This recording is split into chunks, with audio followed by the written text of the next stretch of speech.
All right. Good morning. Good morning. Good morning. Good morning, Tucson. It is the Fresh Start Show with Dr. Hope. My co-host Tom is in the building. Listen, we are so thankful for another day. We should be appreciative. We should have the attitude of gratitude. Come on. You have 5 reasons to be thankful this Saturday morning. Number 1, God woke you up this morning. Number 2, God woke you up this morning. Number 3, God woke you up this morning. Number 4, God woke you up this morning. And number 5, yes, again, he woke you up this morning. So be thankful on today. Thankful for this beautiful day, that this is the day that the Lord has made, and we're to rejoice and to be glad in it. And we certainly are happy to be with you on today. Listen, we are on the move. We want to thank all of our partners, everybody who joined with us to help us to make the expo in October a success at the TCC. Thank you so kindly. But guess what? Fresh Start is back. We're going to be at Palo Verde High School on the east side.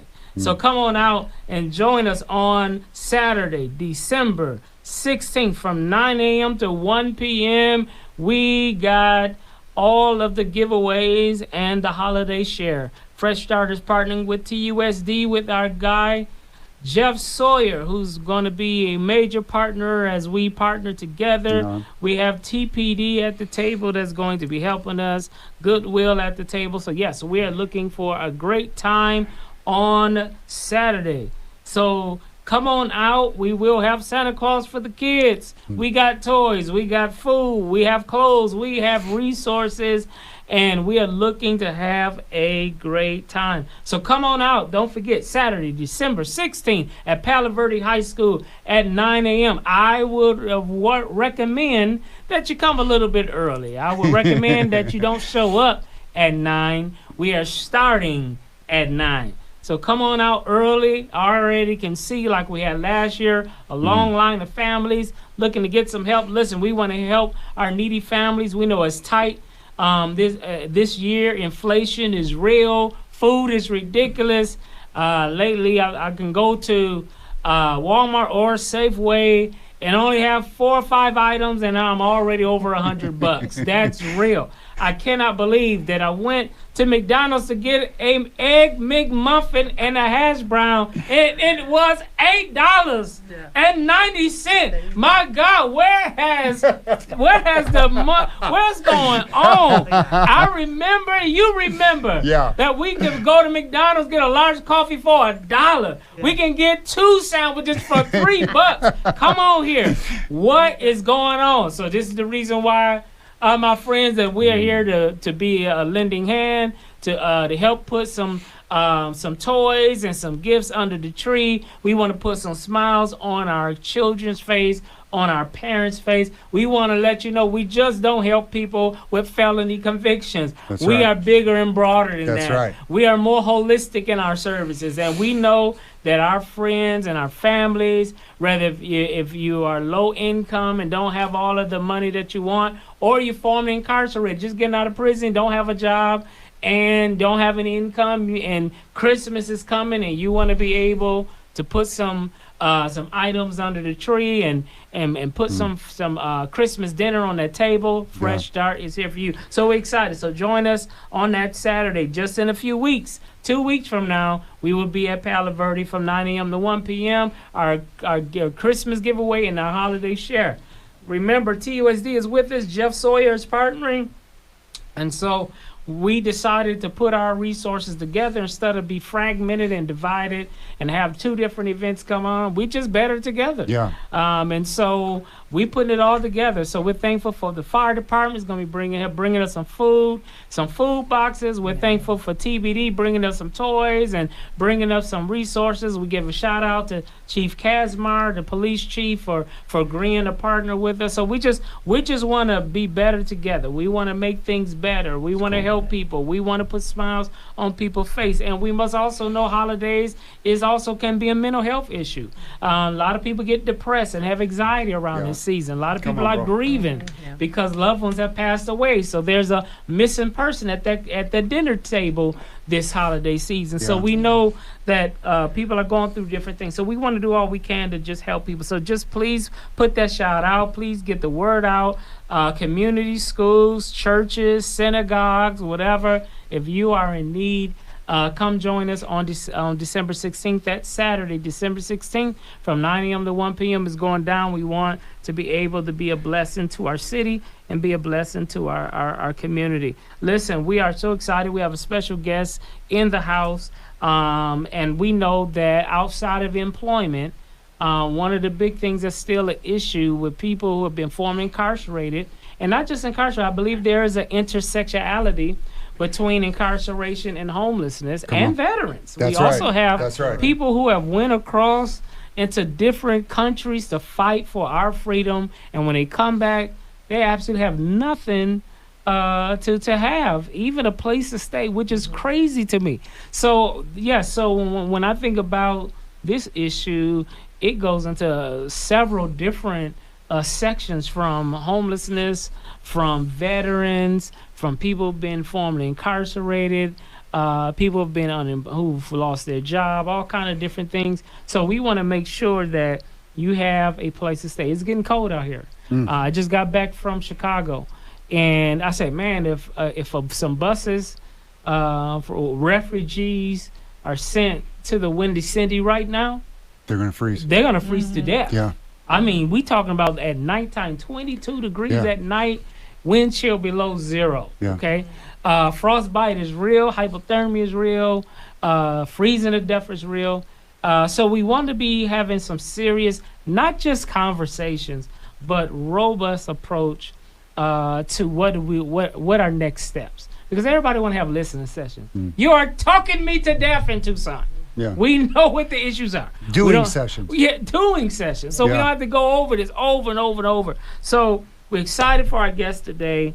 We have time in the house. We're going to allow you to introduce our guest, tell us everything about our guest. We're going to allow her to speak, and what are some challenges and what are some solutions we're trying to bring to our city. Well, we're always talking about the pipeline and the homelessness to prison pipeline, the school to prison pipeline. You know, they're all associated together. Brandy Champion is the director of Housing First for the city of Tucson. The city of Tucson follows a housing first approach in all housing programs for people experiencing homelessness, managed or funded by the Housing Community Development Department. Housing First is an evidence-based approach to ending homelessness that centers on quickly moving people experiencing homelessness into independent and permanent housing, and then providing additional supports and services as needed. There's a bunch of misinformation going out there about Housing First and the drugs and allowing this and allowing that and all of these things. Yeah. I will say that for us, we started working with Housing First from the beginning, and with the Wildcat Inn in particular, we were able to go out there last year and help provide for Christmas for all of the children that were taken out of homeless encampments with their parents or their mom or whoever it was, and put into this Housing First temporary housing so they can be transitioned. All of those kids now are going to be in a home for Christmas this year that were in transitional housing last year. And that's part of Housing First, and that's part of getting people safe and being able to talk to them about where they're at. And I'm going to introduce Brandy and let her talk. Thank you, Tom. So one of the misconceptions that I want to just get out on the table about Housing First is that it's not a free-for-all. You all saw that when you came. Yes. There are rules to living on our property. It is low barrier shelter, but we check on you. We have staff on site 24 hours a day, right? So we're checking, coming into your unit, basically being in your business, right? Yeah. There's a few rules that apply. You've got to be keeping your area clean. You can't be getting high in your room. You cannot smoke cigarettes in your room. None of that there. We have children. Today we have 127 people there with 61 children. Wow. So we have a lot of McKinney Viento ties, and we have 4 school buses that come from QSD. We have school Bring the buses mic more closer to you. We have school buses to you. that There you go. come in from other districts like Flowing Wells, Amphi, Sunnyside. So we're doing a case plan with these people when they come in. And even thereafter, we've developed programs in Housing First that follow these people into their housing and provide the case management they need, wraparound services, dealing with DCS if there's DCS involved, dealing with their justice services if we're on probation, or we have any outstanding justice services matters that need to be resolved, doing Mhm. community court with them, getting them to see these judges so they can get their life cleared up and Mhm. back on track. So Housing First, delivered correctly, is housing with the support services needed to maintain and move forward in life, get employed, get the skills you need, maybe go back to school or a vocational trade or something like that, to get yourself back on your feet and stable. We all know that nobody wakes up one day and says, oh, today I'm going to be a drug addict and I'm going to commit crimes and just be that way for the rest of my life. We fall into those things through poverty, through family, generational poverty, and just being put in this box, right? And so part of that, our job with lived experience, being lived experience staff, is coming in and teaching these people and saying, hey, you can do this too. And I'm here to hold your hand while you're doing it and get you to a place where you're self-sufficient. So that's, I think, the biggest misconception on how some people do not deliver the Housing First model correctly. They do just drop people in a house with no furniture and say, okay, now you're on your own. That is not what the founder of Housing First intended, Pam Sabira.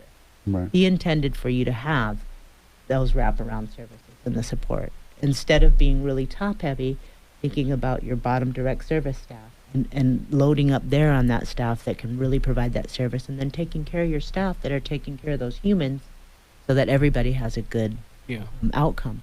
So that's what we're doing Mm. at the City of Tucson. I'm so happy to be a part of this because this is the first pilot of this program, and 2 years in, it's just been incredible.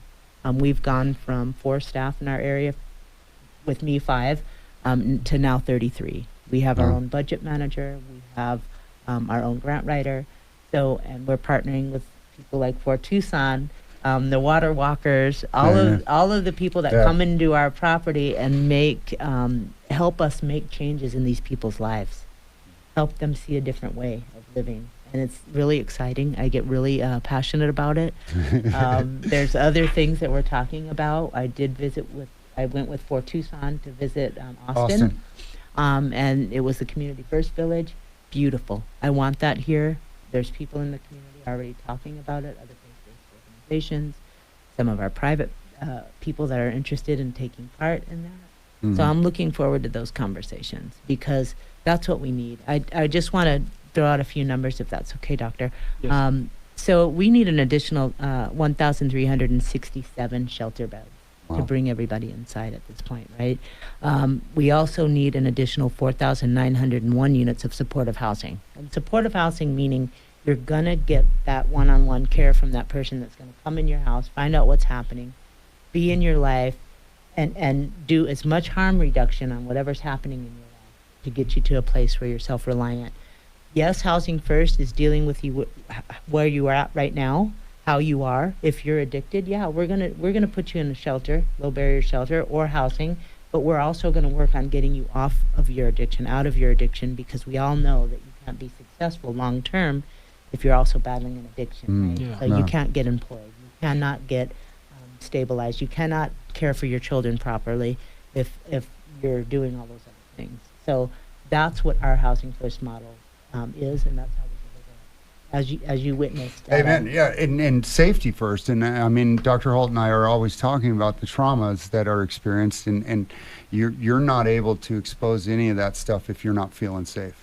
And the housing, we spoke about it earlier, the felony-friendly housing, and they're working with that also. So we're moving toward a model that is friendly to the disenfranchised, and Yeah. disregards the right that is just, bombarding it with nonsense. Why don't you get on board and support one of these policies? And then when we get both sides on board to support it and we become successful, then you can't call it a failed policy because you actually partook in it, and rather than sitting on the sidelines and just saying something's bad, get in the game. Yeah. You're talking about it all the time, Dr. Holt, that these people, we got to get them to a place of safety in order for them to deal with the issues that put them into homelessness. Yeah. And I feel like I feel like the Wildcat and the Amazon at this point are examples of that.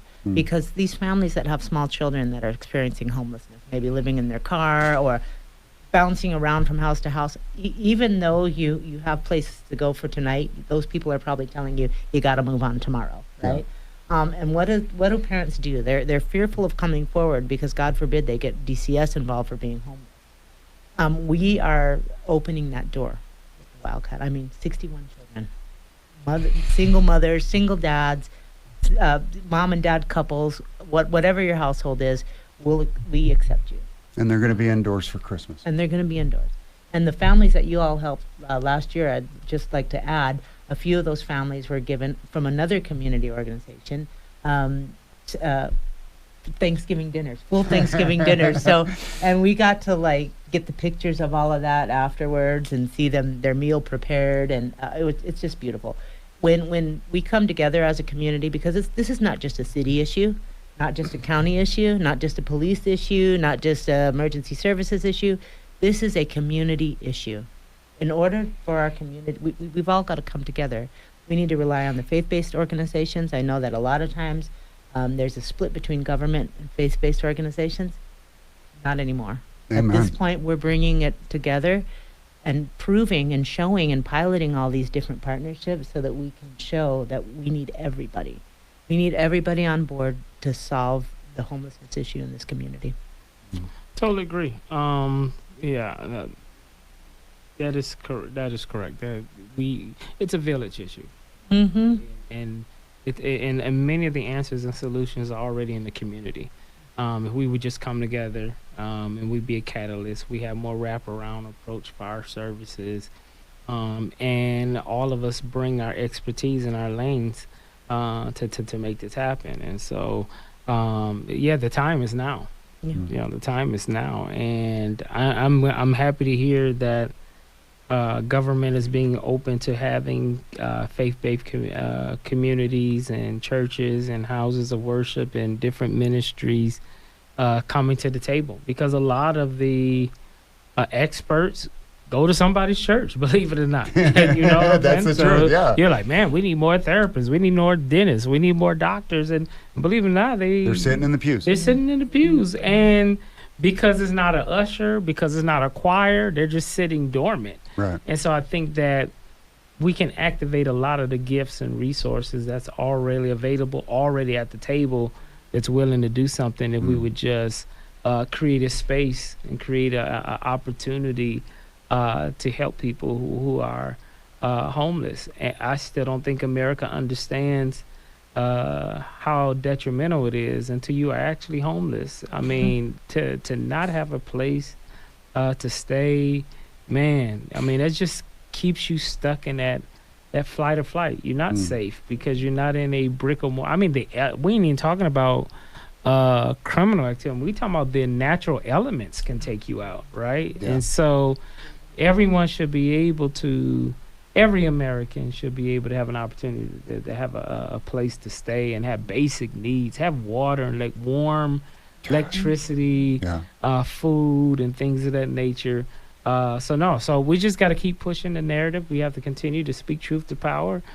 We have to also let people who want our votes, this need to be a policy that we're concerned about. Yeah. You know what I mean? Yeah, You know, we let people say any and everything, and then when they get in office, it's like, where is your stance Absolutely. in this area that's impacting our whole city? Yeah. And you were talking about it earlier with all the prices going up, with everything Yes. being so Yes. expensive. If you drive out to Golf Links and Yes. go by 100 Acre or walk out there and talk to the people that are out Absolutely. Yeah. there, some of those people don't, I mean, they're out there, they got vehicles, they got a life, Yeah. but they can't afford it. That's right. Yep. They can't afford housing. They can't That's right. afford food. They're living out there under tarps and going to work because they can't afford to live in America. Yeah, and that's been our issue in America, is having the conversations about availability and accessibility, That's real. right? Yeah. So a lot of times people say, yeah, it's available. Yeah. Yeah. But yeah, it's not accessible. But is it accessible, Right. right? And we just don't see that in homelessness. We see it in healthcare, where things That's may be, real. right? Yeah. So where we're like, yeah, it's available for you, you know, but is it accessible? Yes. Because we know systems are in place to stigmatize, marginalize, and disenfranchise. Yeah. Right? Yeah. And we need to make sure, and that will be the big difference between when we look at equality and equity as well, making Yeah. sure that equitable opportunities are getting deep into the trenches and grassroots of where people really need this stuff. Yeah. And it's not looking cute on paper and PowerPoints and websites Yeah. of what we're doing. You know, Fresh Start, we ain't scared of nobody. We're just No. gonna call it what it is. Yeah. We're just gonna tell that with time in, time out, we see too many people where it's said that resources are available, but it's not accessible. And we don't talk about those are strong talking points to have. Yeah. Yeah. Yeah, because you can't pick and choose who it's going to be for. Yeah. You can't pick and choose who we want to afford this service for. Mhm. You can't say that a person of color is not afforded this service Yeah. where a person who comes from a white background is. You Yeah. can't do that, and Yeah. that is being done. That we, And we that is see that most we definitely see being that done. repeatedly. Oh yeah. you Oh know? yeah. And I work with several of the groups, but my one group at the Amphi Neighborhood Park of the homeless there, and I try to get them to go to Wildcat Inn. I try to get them to go to shelters, try to get them to go to rehab. Yeah. I can't get them away from fentanyl Yeah. Yeah.